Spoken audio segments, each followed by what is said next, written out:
wanted to make a video also talking about Andor, because Andor 1 and 2, because I'm a huge fan of Star Wars. And the funny thing is, I never was in a cinema with Star Wars. I always watched it, I guess, on TV, on VHS, whatever. And only, it came out in 77. That's around the time I was born. So I'm not that old that I would have been in the cinema for this.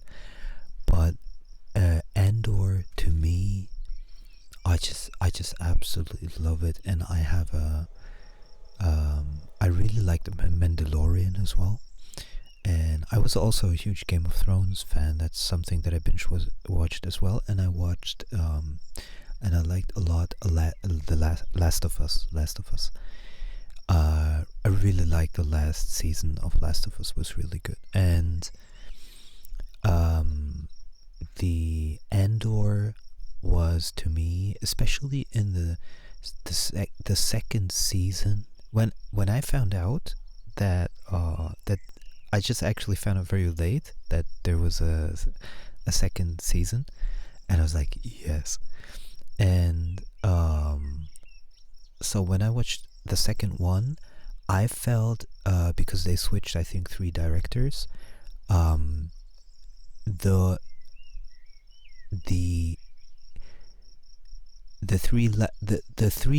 three episodes before the 3 last ones, I think they were the best ones, but the whole thing worked very well together overall.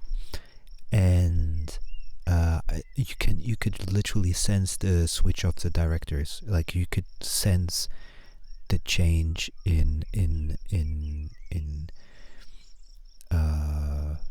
like cameras, camera, like the way the camera moved and everything. So anyway, and the actors and the cutting and everything. Anyway, so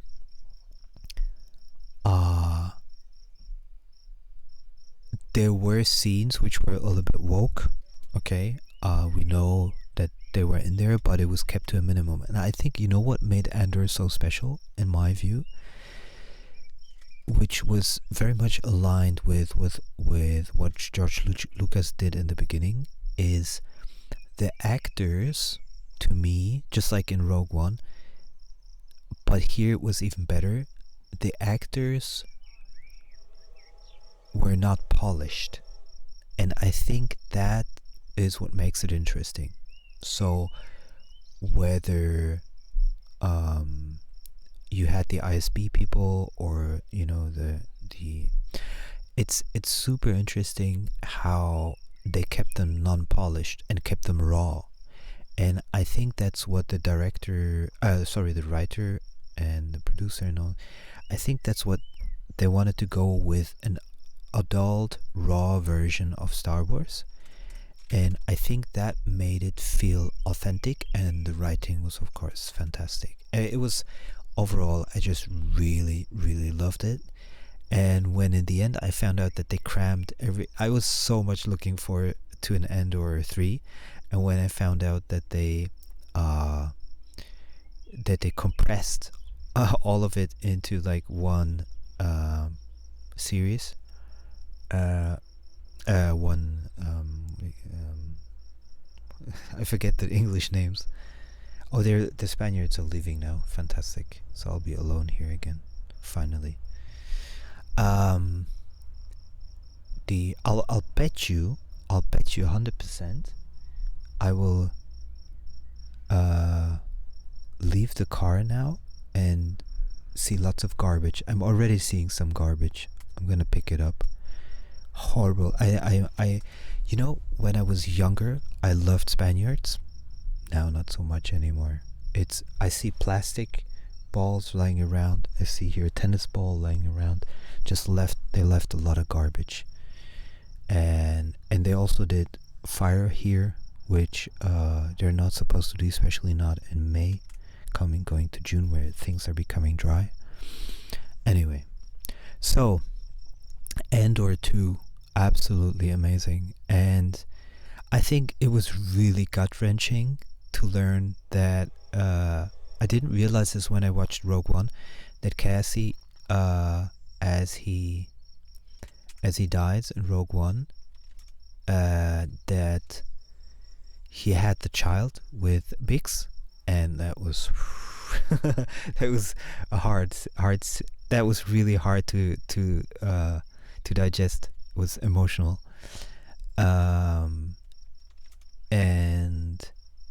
And I also, like, I forget the names, like the antique dealer, when he killed himself, and then that was it was, you know, what was the original Star Wars was supposed to be like it's a drama, it's a space drama, it's a space saga, it's a space opera, and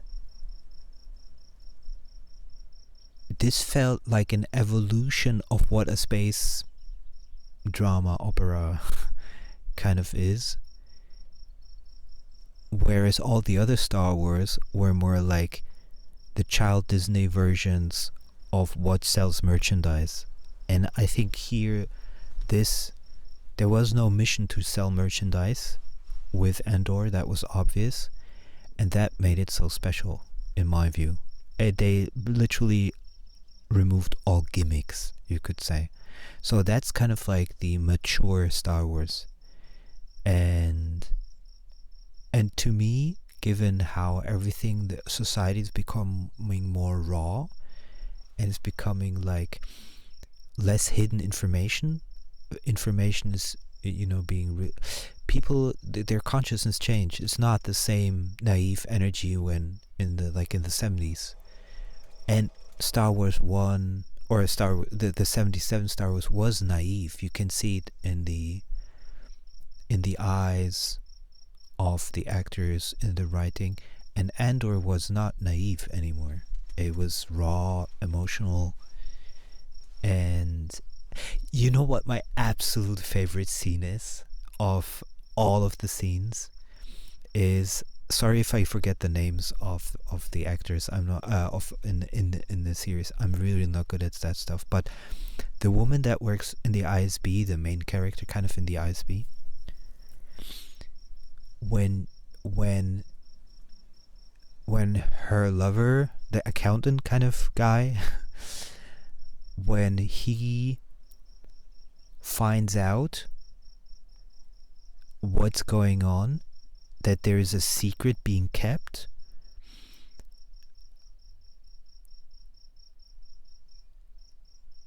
because of those minerals that they're trying to, you know, extract, and he increases the pressure on her, and she feels it, and she sees it, and she kisses him in that small scene where they interact, in order to convince him to stick with her and her plan, and be like, hey, just trust me, we'll soon be out of here, and we'll be promoted, or something like that. And he has integrity, and is not going with the program.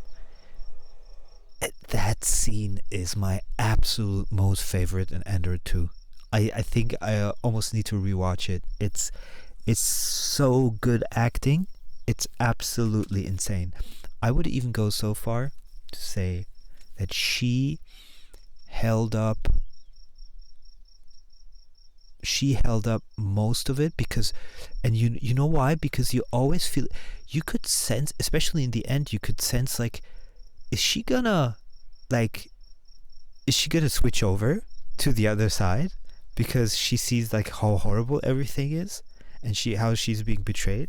The series is so good. It's absolutely insane. What I don't like is individual parts. I can already remove my earplugs. The individual parts where you can sense a little bit of wokeness coming through, but they're not that many. And yeah, I just absolutely loved it.